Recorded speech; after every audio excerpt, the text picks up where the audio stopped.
Welcome back to the panel. Friday lightning round now, starting with the economy. The unemployment rate dropped to 7%.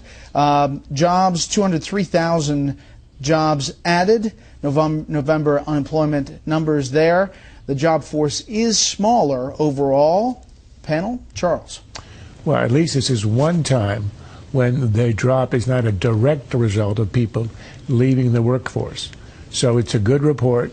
It does show that after 5 years, we're starting to get some kind of progress. Now, we also had a good GDP report, which was quite high, but the problem is there's a lot of inventory in that, which leads the experts to assume that the next quarter will be a lot less. But this could be the beginning of a real decrease in unemployment, and if it is, once you get the magic number 6 in there, I think it's going to help Democrats a lot next year. And maybe the fact that the markets liked it suggests that maybe you get past that thought that they like when the economy is looking bad and that the Fed's going to continue to I don't think that lasts forever. I do think, look, we can all say that long-term unemployment and underemployment are still making this nation, and most people in this country, really struggle. Until we get past that and hiring happens at a much quicker pace, it's going to be slow. But it's the right direction. A 5-year low is a 5-year low, and that's good news. Steve. Look, Charles is always going out of his way to give the administration credit and to put a positive spin on this for the administration. He did it once again here tonight. Look, what do you expect from a Mondale speechwriter? That's exactly what I'd expect. I'm having trouble getting back together with that. I just want to steal your line there. Lightning, people, lightning. You're right. It's not directly attributed to a drop in the labor force participation, but if you take the longer view and put it in context, over the past year, the entire shrinkage is due to the drop in the labor force participation rate. And if we had the same participation rate today that we had a year ago, we would be at 8%. So this is good news only in the context of an Obama economy that isn't doing well. Okay, the Boston Globe had this story about the president's uncle who faced a deportation hearing. 2011, the White House said that the president had never met him. Yesterday, Jay Carney, the White House press secretary, said this.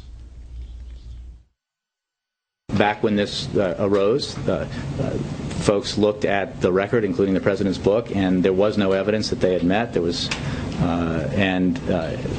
that was what was conveyed. Nobody spoke to the president. When Omar Obama said the other day, and there were reports that he had said the other day that President Obama, back when he was a law school student, had stayed with him in Cambridge, I thought it was the right thing to do to go ask him. Nobody had asked him in the past, and the president said that he in fact had met Omar Obama when he moved to Cambridge for law school, and that he stayed with him for a brief period of time until the president's apartment was ready. After that, they saw each other once every few months while the president was in Cambridge, and then after law school they gradually fell out of touch. Why wouldn't you ask the president in the first place in 2011 when you told the world a falsehood, and you said we scoured the book and he wasn't in there, so we concluded he didn't know him? That's the oddest response I've ever heard. I think, well, I'm not going to speculate, but clearly this administration has trouble finding the truth and saying it, and if you don't ask the principal, you're not going to get the truth, and they know that. A drunk driving incident ahead of an election.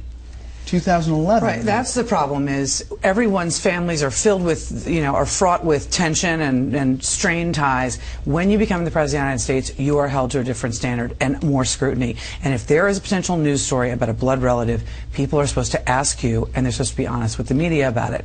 And it's just hard to pretend that line of that protocol of just looking up something in some intern looking at a book and not having it go to the top is really strange. And then issue a declarative statement that he had never met. Yeah. I mean, this is the problem. Either they lied repeatedly, or, best case scenario for the White House, they didn't do their due diligence, and this is how they treat these kinds of issues. When reporters come to them and ask them questions about other issues, is this the kind of way that they treat this? It's terrible.